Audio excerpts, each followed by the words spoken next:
Hi everyone, कैसे हैं सब लोग। This is me Nidhi Gupta, your English coach.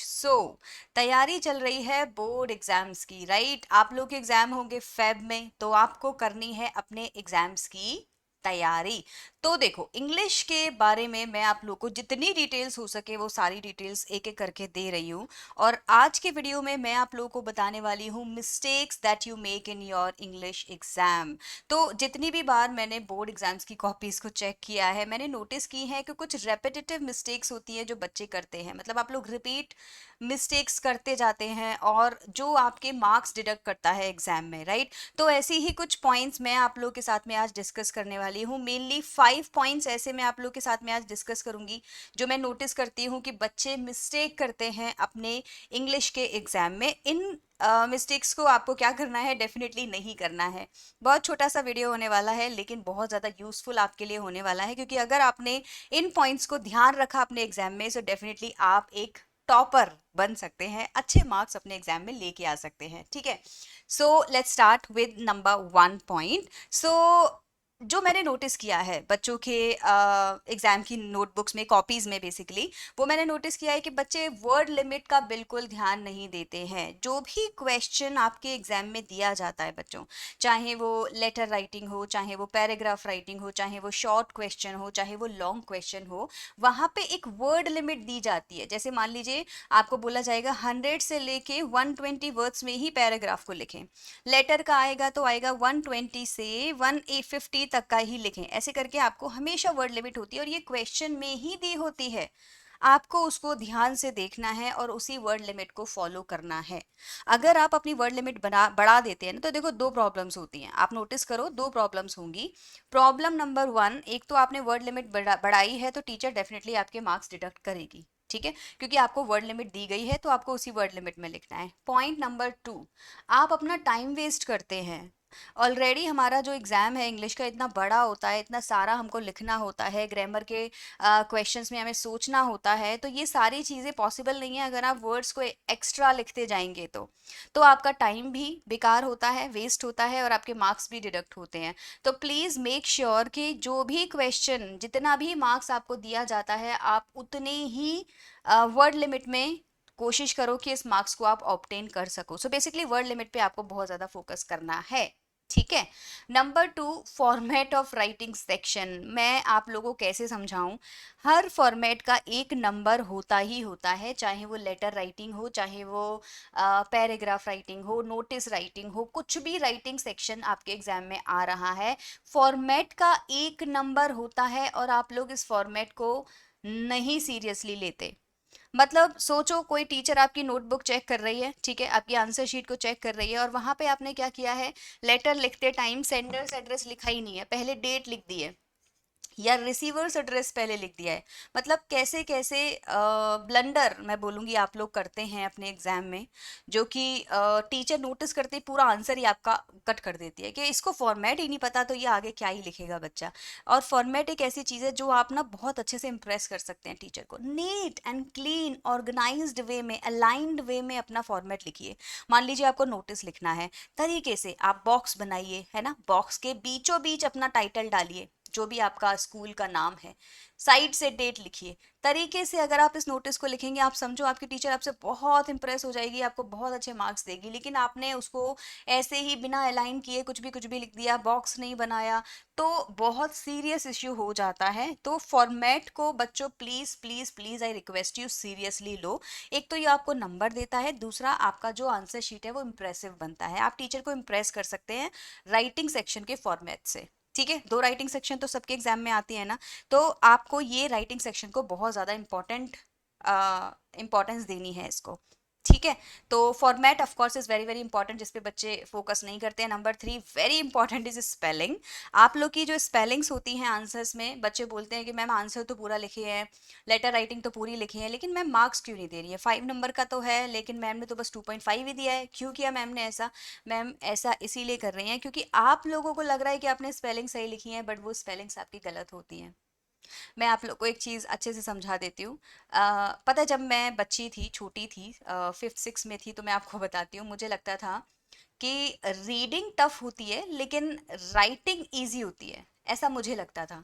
क्यों लगता था मुझे? क्योंकि राइटिंग में तो हमें जो मन चाहे स्पेलिंग लिख देनी है और कोई इसको काटने वाला नहीं है, हमें टोकने वाला नहीं है। लेकिन रीडिंग करते टाइम तो आपको रीड करना पड़ेगा ढंग से। अब वो क्या लिखा है वर्ड, वो बड़ा टफ हो जाता है रीड करना। लेकिन बड़े होके रियलाइज हुआ कि रीडिंग इजी होती है लेकिन राइटिंग टफ होती है। क्यों? क्योंकि रीडिंग तो फिर भी आप ढूंढ ढांड के कर लेंगे, लेटर क्या मीनिंग बन रहा है, इसका क्या प्रोनाउंसिएशन होनी चाहिए, आप कर लोगे। लेकिन राइटिंग करने के लिए आपको करेक्ट स्पेलिंग्स पता होनी चाहिए। तो यही आई एम श्योर सब बच्चों के साथ में होता होगा। जब आपको राइटिंग करने को दी जाती है, लिखने के लिए दिया जाता है, आप लोग स्पेलिंग्स को इग्नोर करते हैं। आपको लगता है मैंने जो लिख दिया वो ठीक है, वो स्पेलिंग ठीक ही होगी, मैम को इसमें मार्क्स देने ही पड़ेंगे। नहीं जी, ऐसे नहीं होता है। आपको अपनी राइटिंग्स को, स्पेलिंग्स को अच्छे से करेक्ट लिखना होता है। अगर आप करेक्ट स्पेलिंग नहीं लिखेंगे तो मार्क्स तो कटेंगे ही कटेंगे। तो ग्रामर और राइटिंग, स्पेलिंग, ग्रामर और स्पेलिंग दो चीज़ों में ही बच्चों के मेनली मार्क्स डिडक्ट होते हैं। इसीलिए आपके लॉन्ग आंसर्स हो गए, है ना, या फिर आपके राइटिंग सेक्शन हो गए, तो आप नोटिस करते होगे कि आपके बहुत मार्क्स यहाँ डिडक्ट हो जाते हैं। दो रीज़न इसका सिंपल है। राइटिंग में तो स्पेशली आप फॉर्मेट भी नहीं लिखते हैं, उसका भी मिस्टेक मार्क्स कट जाता है, स्पेलिंग का भी मार्क कट जाता है, ग्रामर का भी मार्क कट जाता है। तो सोचो आप क्या ही बचा, राइट? तो spelling mistakes is a very very important point, आप लोगों को ध्यान रखना है। Fourth number is your section division. Please divide your sections properly. Her English के एग्जाम में 3 सेक्शंस तो होते ही हैं। सेक्शन ए रीडिंग का होता है, सेक्शन बी राइटिंग का होता है, ग्रामर का होता है, सेक्शन सी लिटरेचर का होता है। और कुछ एग्जाम्स में क्या होता है, सेक्शन ए रीडिंग का होता है, बी राइटिंग का होता है, सी ग्रामर का होता है और डी लिटरेचर का होता है। ठीक है, तो अकॉर्डिंगली, वैसे सीबीएसई में सेक्शन डी नहीं होता, 3 ही होते हैं। ठीक है, जो सीबीएसई का 10th का एग्जाम होता है। लेकिन आपको मेनली इन सेक्शंस को प्रॉपर डिवाइड करना बहुत ज़रूरी है अपने आंसर शीट में। ये चीज़ मैं आपको बताने की कोशिश कर रही हूँ। तो मान लीजिए आपकी नोटबुक पे आप शुरू कर रहे हैं, तो बड़ा बड़ा ऊपर लिख दीजिए। ठीक है, बड़ा बड़ा ऊपर लिख दीजिए, ये मेरा सेक्शन ए है, यहाँ पे मैं सेक्शन ए के आंसर्स को लिख रहा हूँ। आपका सेक्शन ए कंप्लीट हो गया, फिर आप लिखिए ये मेरा सेक्शन बी है, ये मेरा सेक्शन सी है। आप ऐसे बड़ा बड़ा सेक्शन लिख के उसका सेक्शन ए बी सी जो भी है वो वहाँ पे प्रॉपरली लिखिए, अगर आप चाहते हैं कि आपकी टीचर आपके आंसर्स को एक बार में समझ जाए और आपको मार्क्स दे। हमेशा नंबरिंग करिए मार्क्स की, है ना, क्वेश्चंस की। क्वेश्चन नंबर 2 लिखा है तो प्लीज़ वहाँ लिखिए क्वेश्चन नंबर 2। जो भी क्वेश्चन पेपर में क्वेश्चन नंबर लिखा है वही लिखिए, अपने मन से मत लिखिए। जो क्वेश्चन पेपर में लिखा है ABCD 1 2 3, वही क्वेश्चन पेपर का नंबर आपको आंसर शीट में लिखना है।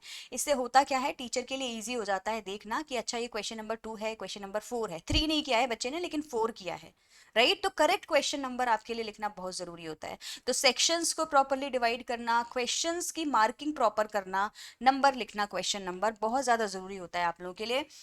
इससे अगर टीचर फीजिबल फील करेगी तो वो आपके कंटेंट को अच्छे से पढ़ के आपको अच्छे मार्क्स देगी। अगर वो कंफ्यूज हो जाती है तो वो समझ जाती है कि बच्चा एवरेज स्टूडेंट शायद नहीं है, बिलो एवरेज है, ये क्या ही लिखेगा अंदर, तो वो और ज़्यादा नेगेटिव जोन में जाती जाएगी और आपके मार्क्स डिडक्ट होते जाएंगे, राइट? फिर वो कहते हैं ना, सीरियस मार्किंग शुरू हो जाती है, हार्ड मार्किंग शुरू हो जाती है। तो आप देखोगे कि जो टॉपर्स होते हैं क्लास में, या हमेशा कंप्लीट करते हैं अपना होमवर्क, या सिलेबस उनका अप टू डेट रहता है, सब कुछ उनका सही रहता है, तो उन लोगों की जो मार्किंग होती है ना, वो काफी हद तक नॉर्मल मार्किंग, मतलब उनकी हार्ड मार्किंग नहीं होती, क्योंकि टीचर उनको भरोसा करती है कि ये बच्चा सही करेगा, राइट? तो आपको इसीलिए बोला जाता है कि भाई अपना हर काम प्रॉपर करके रखो, जिससे कि आप क्या है, एक एक इमेज बना सको अपनी कि हाँ भी आप एक अच्छे स्टूडेंट हैं।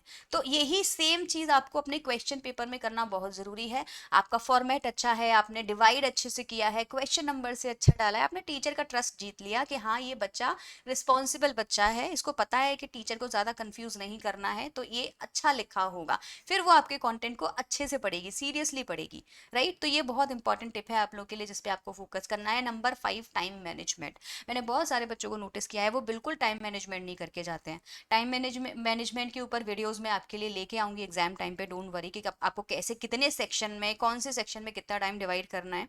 लेकिन आपके लिए भी ये ऑलरेडी है, आप लोगों को प्लीज इस चीज का ध्यान रखना है, चाहे आपके प्री बोर्ड हैं, चाहे आपके हाफ ईयरली हैं, चाहे आपके मेन बोर्ड के एग्जाम्स हैं। आप लोगों को इस चीज को बहुत अच्छे से ध्यान रखना है कि एक ही सेक्शन में सारा टाइम वेस्ट नहीं कर देना। बच्चे रीडिंग कॉम्प्रिहेंशन में 1 1 आवर वेस्ट कर देते हैं, आधे घंटे में एक करेंगे, आधे घंटे में एक करेंगे, फिर बोलेंगे कि अभी हमें टाइम नहीं मिल रहा। फिर राइटिंग सेक्शन को ऐसा 5-5 लाइनों में लेटर लिख लिख के आ जाते हैं, पैराग्राफ छोटा सा लिख के आ जाते हैं, लॉन्ग क्वेश्चंस जो 6-6 नंबर के हैं उनको 3-3 लाइन में फिनिश करके आ जाते हैं कि मैम टाइम ही नहीं बचा। तो बेटा आपको ध्यान रखना चाहिए था पहले ही कि रीडिंग कॉम्प्रिहेंशन को जो हो जाए मैक्स टू मैक्स 40 मिनट से ज़्यादा आपको नहीं देने होते हैं। वो भी इसीलिए क्योंकि बोर्ड के एग्जाम्स के जो रीडिंग कॉम्प्रिहेंशन है टफ होते हैं। तो 10 मिनट आप पढ़िए, 10 मिनट में आंसर्स लिखिए, एक हो गया 20 मिनट्स में, दूसरा हो गया 20 मिनट्स में। 40 मिनट्स आपको मैक्स देने होते हैं रीडिंग सेक्शन में। उसी हिसाब से आपको अपना पूरा जो क्वेश्चन पेपर है उसका जो टाइम पैटर्न है वो मैनेज करना होता है।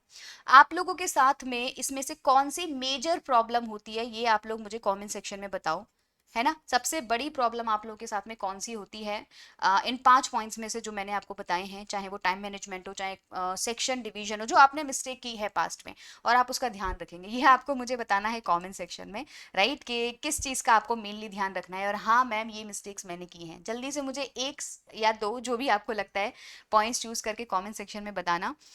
वीडियो अच्छा लगा होगा तो इस वीडियो को डेफिनेटली लाइक करना, और ऐसे ही अच्छे अच्छे जेनेरिक्स या इन्फॉर्मेटिव वीडियोस मैं आप लोग के लिए 9 PM पे डेली लेकर आती हूँ, तो आप लोग चेक भी करना।